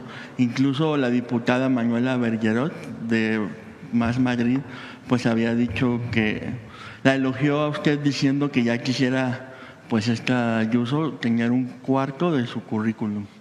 ¿Qué le responde a estos españoles? Hay libertad de expresión y ya se debate. Ayudó mucho que viniera porque abrió el debate, nos permitió hablar de Hernán Cortés, de lo que fue la conquista o la invasión, de los pueblos, de la grandeza cultural de México, de la dignidad del pueblo de México. Pero bueno, ella es presidenta de la Comunidad de Madrid. Entonces, pues ya que haya el debate. Qué bueno, porque se abrió el debate allá en España también. Miren qué bueno. Qué bueno que se abre un debate. El debate siempre es bueno. Debe haber libertad de expresión para que haya debate, que es lo que hacemos aquí desde la mañana. Y para que no quede en el tintero, preguntarle, Presidenta, ¿por qué es tan importante para su gobierno mantener este PASIC y combatir el aumento de los precios después de que pues en el neoliberalismo nos dijeron que todo lo mejor era haber dejado los precios al mercado y que el gobierno no debe de tomar acciones ni intervenir a favor de la economía popular? Que bueno, para esos neoliberales pues no lo sufrían en sus bolsillos, pero para el pueblo de México es algo importante todos los días, es una batalla y una lucha. Miren, el paquete para controlar la inflación y la carestía que firmó el presidente López Obrador en el 2022, por el aumento de precios derivado de la guerra en Ucrania, ayudó mucho. ¿Qué rescató del PASIC que nosotros le hemos dado continuidad? Lo primero es que el neoliberalismo lo que pensaba es que controlando las variables macroeconómicas ibas a resolver el problema de la inflación. Entonces, ¿cuál es la receta? Aumenta la inflación, suben las tasas de interés. Esa era la receta. ¿Y a quién le toca? Al Banco de México. Subir o bajar las tasas de interés. En el 22, aunque hubieran subido las tasas de interés, no se hubiera atendido. ¿Por qué? Porque habían subido los precios de los granos, particularmente el maíz, del trigo, cosa que ahora bajaron, pero en aquel entonces subieron, ¿Por qué subieron? Pues porque Ucrania y Rusia pues son los principales productores de esos cereales. Entonces, al estar en guerra, pues había desabasto, subieron de precio en todo el mundo. ¿De qué hubiera servido subir la tasa de interés? De nada. Entonces, ahora es lo mismo. Subió el jitomate, subió el limón, el chile también subió. Y entonces, si hubiera subido la tasa de interés del Banco de México, pues entonces, ¿de qué hubiera servido? De nada. Entonces, ¿qué hacemos? ¿Qué fue lo que hizo el presidente López Obrador y ahora? Pues lo que hicimos fue sentarnos con los productores, con los comercializadores y acordar un esquema donde se controlen los precios de manera voluntaria. Hay tiendas de autoservicio que cumplen más que otras, por eso es el quién es quién en los precios, para que también le digamos a la gente, miren, esta tienda cumple mejor que esta otra tienda, o vete a la central de abasto porque allá está más barato. Esa es una función que tenemos que desarrollar nosotros. Pero el PASIC es un acuerdo voluntario de todos. Fíjense, las decisiones económicas más importantes del país relacionadas con el aumento de salarios, con la desaparición del outsourcing, con la mejora de las pensiones, con la disminución de las comisiones de las pensiones, la semana de 40 horas. Todo fue por consenso. Para quien habla de polarización, las decisiones económicas más importantes se tomaron por consenso. Empresarios, trabajadores, en el caso del PASIC, productores, comercializadores. Y es lo mismo que hacemos nosotros. Con el precio de la gasolina podríamos haber dicho, decreta la presidenta que el máximo valor que puede tener la magna es 24 pesos y ahí se amuelan los gasolineros, a ver cómo le hacen. No, nos sentamos con ellos. ¿Qué necesitan? ¿Qué problemas tienen? ¿Qué hay? No, bueno, pues es que no salen los permisos, está este problema, puede haber más gasolineras, pero hay muchos trámites y gastamos mucho en los trámites. Bueno, pues vamos a resolver el problema de los trámites, pero vamos sentándonos a ver cómo podemos controlar el precio de la gasolina de una manera voluntaria. Es lo mismo que estamos haciendo ahora.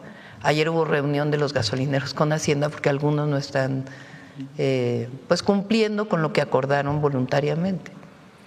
Entonces es trabajar juntos para sacar adelante al país. Eso les dije también a los empresarios ayer que vinieron, porque hay esta idea de que hay, ¿cómo le llaman? Falta de certidumbre para la inversión. Entonces les dije, tanto dicen ustedes que hay falta de certidumbre que ustedes mismos propagan que hay falta de certidumbre. Vamos sentándonos, digan dónde hay falta de certidumbre. Bueno, que tardan mucho los trámites. Bueno, pues vamos a entrarle. Vamos a bajar el tiempo de los trámites. No que el tema de la UIF, de que se congelan las cuentas. No, pues si no le estamos congelando las cuentas a ningún empresario. Queremos atender la delincuencia organizada persiguiendo el dinero, que siempre se ha dicho. No tiene nada que ver con congelarle irresponsablemente o ilegalmente la cuenta a alguien. Y si hay algún error, pues inmediato hay un esquema para que se resuelva. Entonces, en la medida que todos hablen bien de México, pues va a haber más inversiones. Y son acuerdos que se toman, porque eso es gobernar también. En algunas cosas no estamos de acuerdo y lo decimos y lo defendemos, pero hay otras donde necesitamos todos ponernos de acuerdo y salir adelante. Y por último, Presidenta, me llama mucho la atención lo que dice de los comentócratas, pero yo creo que también hay otro punto ahí, que esos mismos comentócratas son los que defienden intensamente a la gobernadora de Chihuahua, Maru Campos, y no cuestionan nada sobre este caso. Mientras hablan del otro tema, en este se enfocan, ponen todas sus baterías en él, y en el de Maru Campos no dicen nada. ¿Qué hacer ante esta comentocracia que parece que no quiere comprender, escuchar, que no le importa? Pues seguir debatiendo y abriendo y decir la verdad.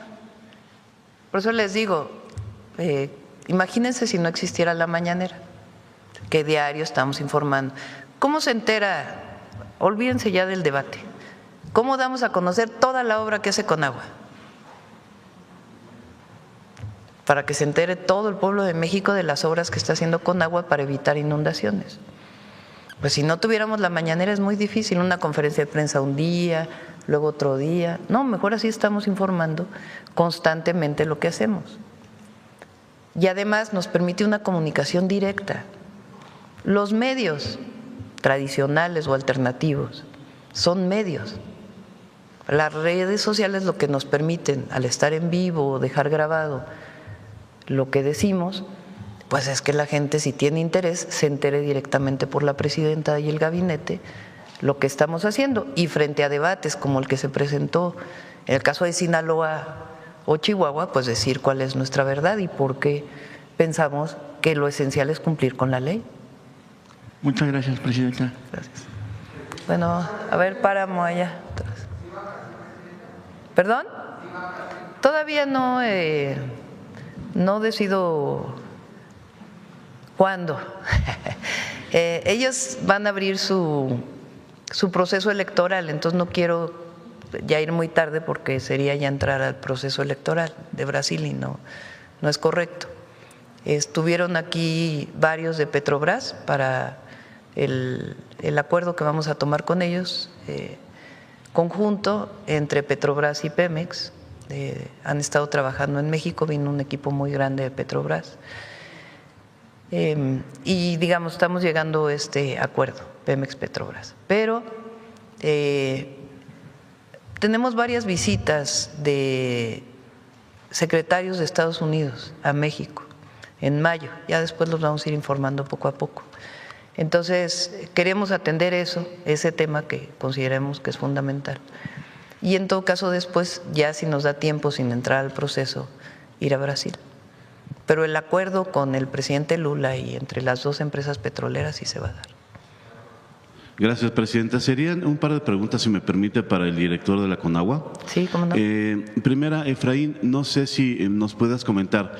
Hablaste ahorita acerca de varias obras, la mayoría de la zona metropolitana de la Ciudad de México. La mayoría se están desarrollando en la zona oriente. Es Iztapalapa, es Chalco, es Los Reyes, toda esa región que se inunda recurrentemente cada temporada. Estas obras están en curso, es lo que te quiero preguntar, ¿están en curso y entran en operación ya en esta temporada de lluvias o se irán poniendo en operación en los próximos años?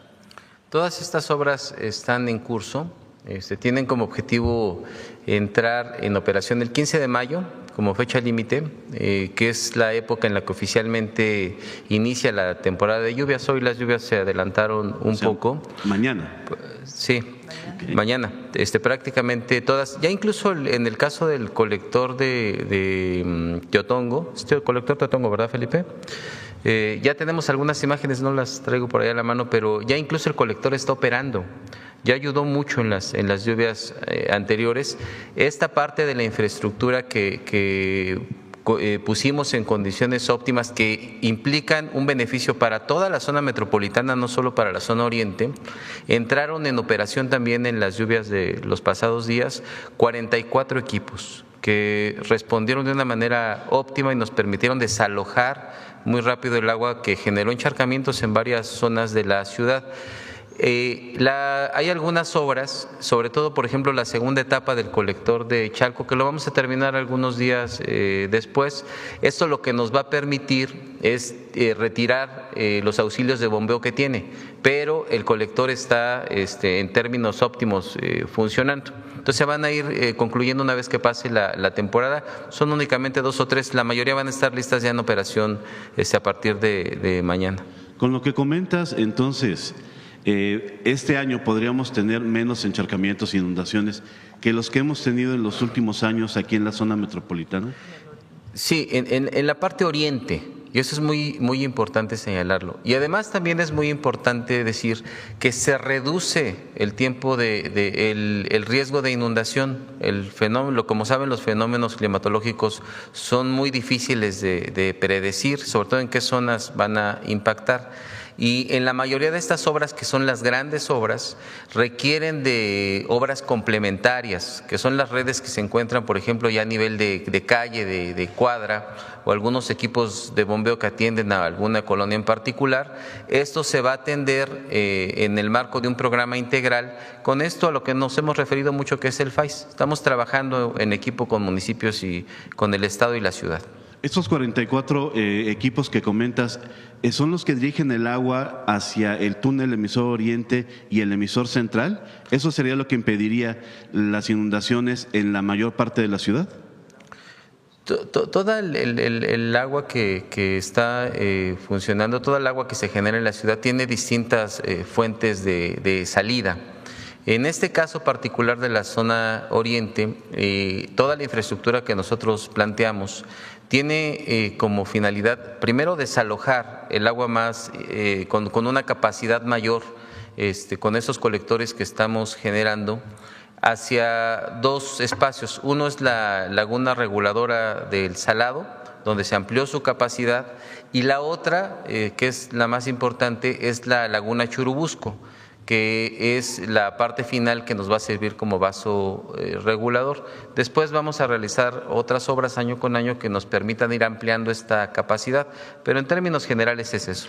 Gracias. Y segunda, Efraín, y aprovechando que estás aquí, en la semana hubo una información acerca de los sistemas de riego en Sinaloa, si bien entiendo, que había intervención del crimen organizado para liberar el agua. Ahorita que estás aquí, aprovechamos para que nos comentes, ¿esto fue así o qué sucedía en estas zonas de Sinaloa? Es muy importante hacer esta precisión. Nosotros incluso sacamos una nota aclaratoria. En esas notas se refieren a que personal de la Conagua está realizando la distribución de agua de una manera indebida, que se están entregando recursos y que además esta distribución está vinculada a algún tipo de actividad delictiva. Primero decir que a lo que se refiere esta nota son distritos de riego, que son asociaciones civiles que operan estos distritos de riego. Fueron transferidos desde la época de los 90 por decretos, es parte de la herencia del sistema neoliberal. No únicamente el tema de la asignación del agua, sino también la infraestructura que se opera. Y ellos se organizan a través de módulos de riego. Estos módulos de riego son electos por la gente y tienen sus reglas de operación, se rigen por normatividad interna y nada tienen que ver con la institución de la Conagua. A eso es a lo que se refiere la nota. Por otro lado, de las denuncias que pudieran existir por uso ilegal del agua, nosotros estamos haciendo dos cosas. Primero, verificar que lo que se dice en algún caso es cierto. Nosotros tenemos un sistema de inspecciones a través de Administración del Agua.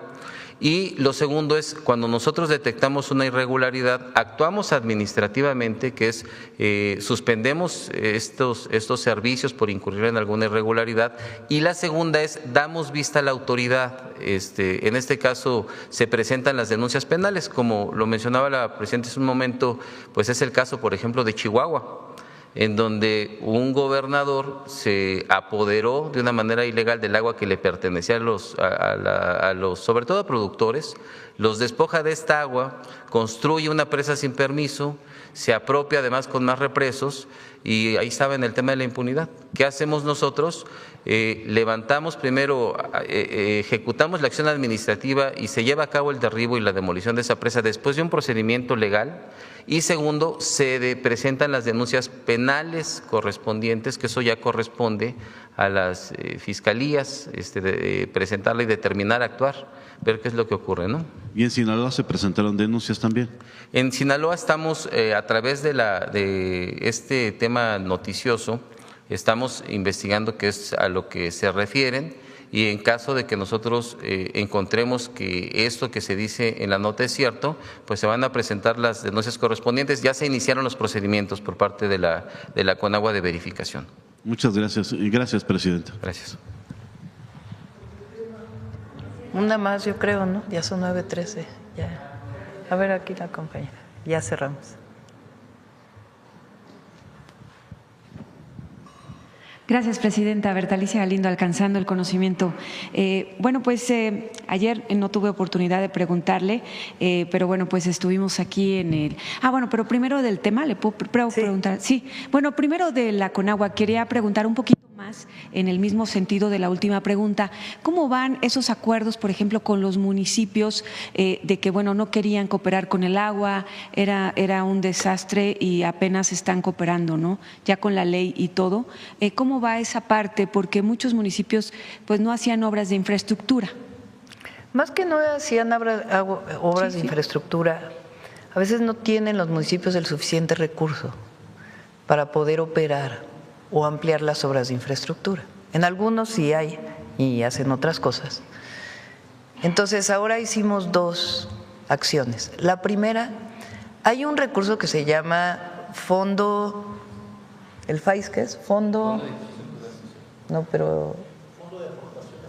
de Aportaciones para la Infraestructura Social. Está desde hace mucho tiempo en la Ley de Coordinación Fiscal. Es recurso que se le entrega a los estados o al municipio de acuerdo a una fórmula. Esa fórmula tiene que ver con pobreza, con marginación, tiene que ver también con recaudación del propio municipio o del propio Estado de la República. Y a partir de esa fórmula son alrededor de 120,000 millones de pesos este año que se distribuyen a todos los municipios y a las entidades del país. Ese es el FAIS. Entonces, ¿qué hicimos desde el año pasado? Tuvimos una reunión, no sé si se acuerdan, con los 2.500 o casi 500 presidentes municipales del país y presidentas, con los gobernadores. Y les dijimos, en vez de que a lo mejor utilicen el recurso del FAIS para poner las letras del nombre del municipio en algún lugar, ¿por qué no nos ponemos de acuerdo? Y el recurso del FAIS, del municipio, del Estado y un recurso adicional de la Federación lo ocupamos para una obra de agua potable. Entonces, gracias a eso tenemos casi 2.300 obras de agua potable. Esa es una de las acciones que se está haciendo. La otra, si hay una ilegalidad, una inconsistencia en algún municipio, bueno, pues se denuncia si es que no utilizaron el dinero en lo que debería. Pero esto ha dado muchos resultados. Ahora, ¿qué otra cosa importante están haciendo algunas entidades de la República? Por ejemplo, Tlaxcala.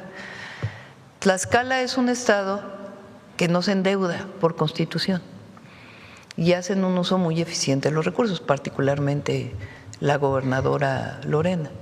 Entonces ella se puso de acuerdo con los municipios en un esquema para que las plantas de tratamiento, que se paga mucha luz por la planta de tratamiento y muchos insumos, no los opere el municipio, sino los opere el Estado. Y juntos tengan recursos para que nunca se abandonen las plantas de tratamiento en el país. Entonces son dos acciones que se han hecho que han dado muchos resultados. En Acapulco, por ejemplo, la planta también de tratamiento de agua o las plantas de tratamiento de agua que se están haciendo, estamos buscando un esquema para que sea Conagua, el Estado y el municipio quienes administren para que no se vaya a abandonar, porque son inversiones de 8,000 millones de pesos. Y en el asunto del acceso justo al agua con esta venta de pipas y que, bueno, unas poblaciones tienen más, otras no, ¿qué se ha hecho? Gracias, presidenta. Miren, es muy importante establecer que nosotros llevamos a cabo una revisión administrativa, digámoslo así, documental, de casi 580,000 títulos de concesión. Los revisamos todos. ¿Qué encontramos?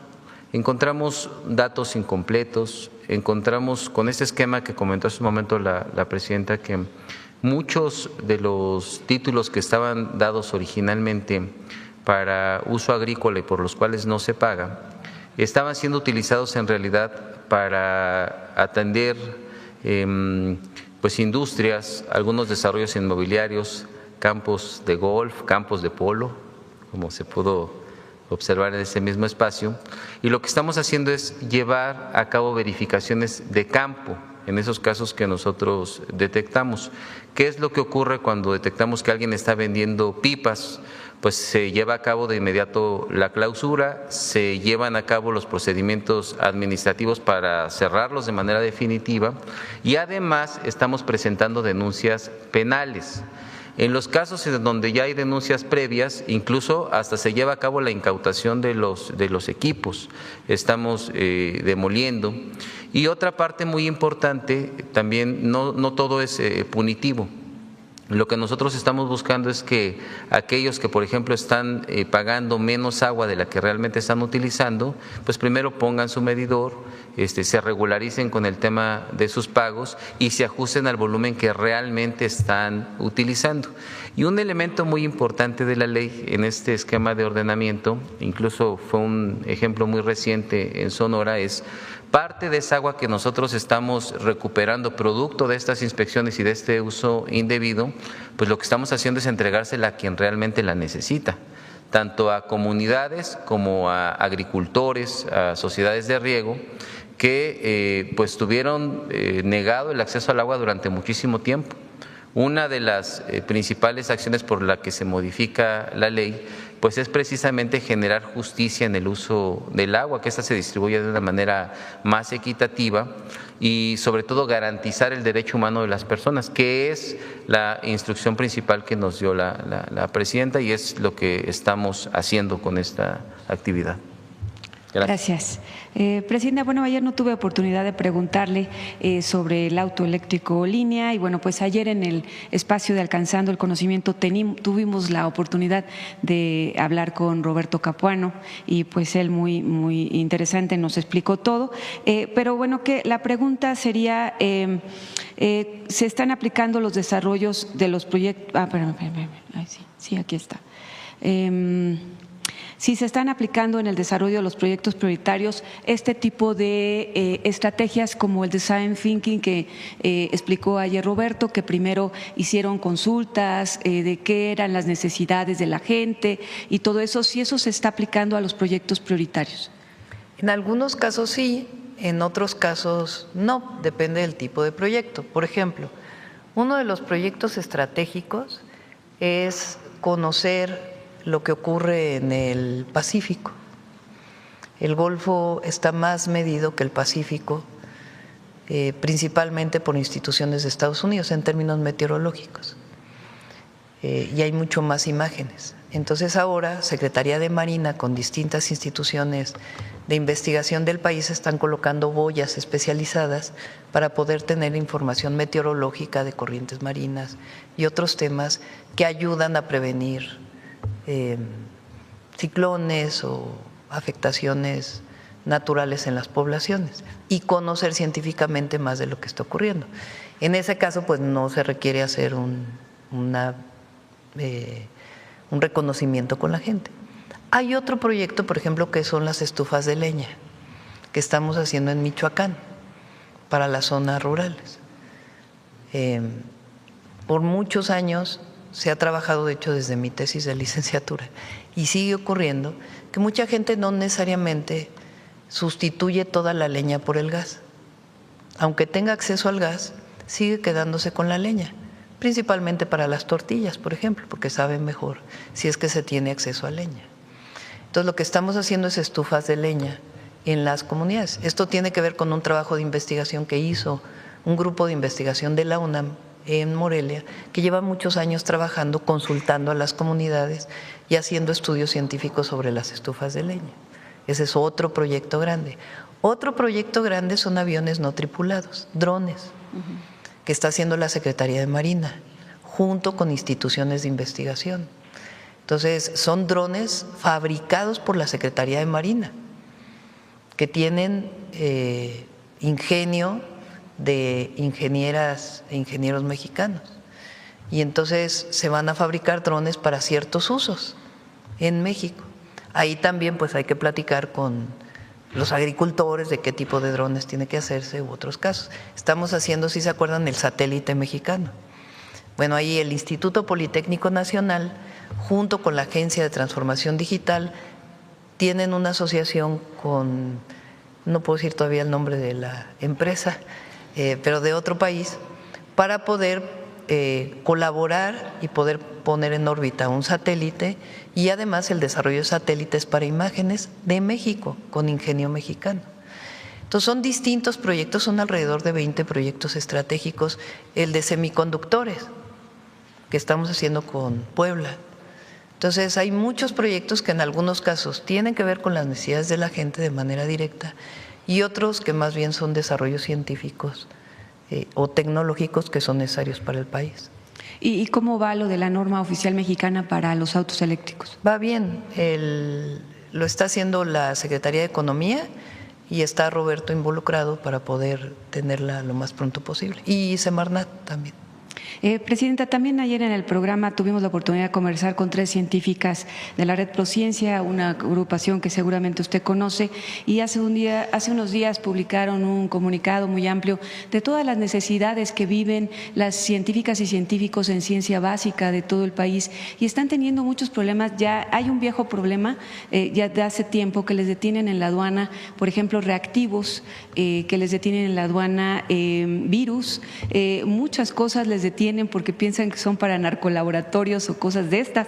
Y bueno, pues las científicas dijeron, bueno, somos gente de trabajo, somos gente bien, que necesitamos pues hacer investigación y trabajar con nuestros alumnos, pero no podemos tener los productos. ¿Qué se podría hacer para trabajar con la aduana mexicana y que, bueno, pues tuvieran una situación más flexible? Porque esto, me dicen, ya tiene bastante tiempo, más allá de su sexenio, porque además si les regalan cosas de otros países, ¿no? Ahí te va esto, ahí se queda, se echa a perder en la aduana porque no se los dejan pasar. Que se acerquen a Rosaura.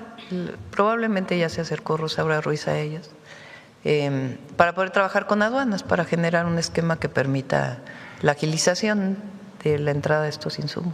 Y otra pregunta, bueno, otro tema, dicen que necesitan ser escuchadas por usted, porque también no tienen manera de presupuesto para cambiar equipos, tienen todos los equipos ya, muchos caducos, muchos ya caducaron, tienen un problema presupuestal y pues quisieran ser escuchadas por usted. Sí, Rosaura, las puedo atender yo, pero Rosaura es muy buena y muy sensible, es una científica muy reconocida también. Y pueden acercarse a ella. Aumentó el presupuesto aumentamos en 7,000 millones de pesos el presupuesto para ciencia y humanidades este año, de algunos ahorros que hicimos de otros lados y van a permitir varios proyectos. Les adelanto uno bien bonito. Hay muchos mexicanos y mexicanas que estudiaron en el extranjero y que se quedan a vivir allá. Durante una época hubo el programa de repatriación de cerebros, donde se daban recursos para que vinieran y una plaza de investigación. Pero hay mexicanas y mexicanos que están viviendo ya en otro país, no quieren regresar a vivir a México porque ya hicieron sus familias, a lo mejor se casaron con alguien que no es mexicano, mexicana, pero que quieren seguir teniendo relación con México. Entonces vamos a abrir un programa especial para que ellos ellos y ellas se incorporen, esa diáspora, porque es una diáspora, se incorpore a las actividades académicas de México, con las instituciones académicas, que puedan dar clase a distancia, que puedan dirigir una tesis, que incluso puedan venir una vez al año.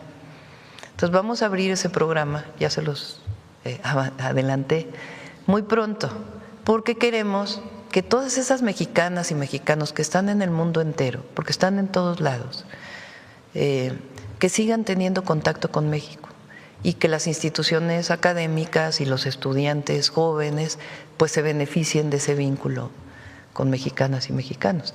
Entre otras acciones, ese tiene muy poquito recurso, no requiere mucho, es más bien la acción que tenemos que llevar a cabo, pero se está ampliando los recursos para proyectos de investigación. Y por último, ¿tiene pensado desarrollar más proyectos en energía nuclear aquí en México? Bueno, está el Instituto Nacional de Investigaciones Nucleares, ellos tienen mucha investigación en distintos temas. No tenemos pensado en nuestra administración ampliar la base de energía nuclear para la generación eléctrica en México, pero hay muchas áreas de investigación investigación nuclear que son muy importantes. Gracias, presidenta. Ya, vámonos. Mujeres en la historia. Con permiso, presidenta. Muy buenos días a todas y a todos. ¿Qué es la democracia?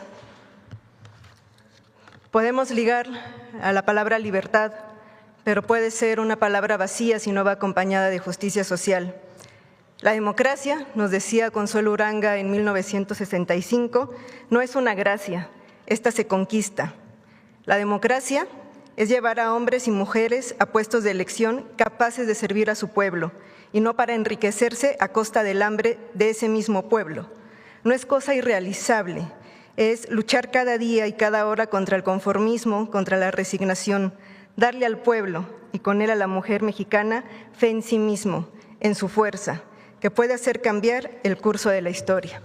Y recientemente, también ante la pregunta ¿qué es la democracia? En la cumbre pasada, la presidenta nos decía, no hay democracia cuando no hay opción para los pueblos, para los desposeídos, porque cuando hablamos de democracia no es la de las élites, sino la del pueblo. Y Consuelo Uranga también forma parte de esta lucha y consolidación por la democracia en nuestro país. Conozcámosla. Consuelo Uranga Fernández nació el 9 de noviembre de 1903 en Rosales, Chihuahua. A pesar de las adversidades que la revolución trajo a su familia, tuvo acceso a una formación escolar en Chihuahua y Texas. En 1919 fue testigo del fusilamiento del general Felipe Ángeles. A partir de entonces, se interesó cada vez más por los asuntos políticos. A inicios de 1930, comenzó a luchar a favor de los trabajadores. Poco después, se trasladó a la Ciudad de México. Ahí se unió al Partido Comunista Mexicano. Se manifestó en las calles, repartió volantes y ejemplares del periódico El Machete. Fue encarcelada en varias ocasiones. En una de ellas conoció a la activista Benita Galeana, quien se convirtió en su aliada en la lucha por los derechos de las mujeres y los obreros. Consuelo participó en la organización de sindicatos en distintas regiones del país e intervino en el primer Congreso Nacional de Mujeres Obreras y Campesinas, celebrado en 1931 en la Ciudad de México. Luchó por la igualdad salarial, el derecho de las mujeres a votar y ser votadas, a contar con días de descanso antes y después del parto. Organizó pláticas sobre temas femeninos en espacios públicos, comités de lucha y huelga, e impulsó la formación de secciones femeninas en los sindicatos y la creación de centros culturales para obreras. Uranga se integró además a la Liga Nacional contra el Fascismo y la Guerra Imperialista y representó a México ante el Congreso Mundial de Mujeres contra el Fascismo, celebrado en París en 1934. Posteriormente, formó parte del comité organizador del Frente Único Pro Derechos de la Mujer, fundado en 1935. Consuelo tuvo 2 hijas con el dirigente comunista Valentín Campa. Logró combinar la crianza con su militancia, convirtiendo su hogar en un espacio de diálogo y difusión de las ideas de izquierda. En palabras de su hija María Fernanda, ella era una mujer de colores vivos y era un ser orgulloso de nuestros pueblos, conscientemente comprometida con todas las batallas de los mejores hombres y mujeres por un mundo mejor. Fue una mujer universal. Para la década de 1940, Consuelo vivió años difíciles. Fue expulsada del Partido Comunista por sus críticas y su madre murió. Sin embargo, continuó su activismo político hasta que falleció el 10 de noviembre de 1977 en la Ciudad de México. Y como unimos pasado y presente, Fernanda, su hija, la primera geóloga mexicana egresada del Instituto Politécnico Nacional. También una hija con una gran trayectoria, activista y líder en 1968, del que pronto también tendremos una cápsula. Muchas gracias.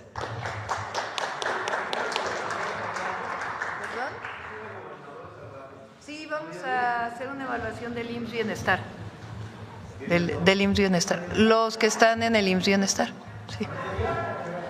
Creo que es a las 12. Sí, 12.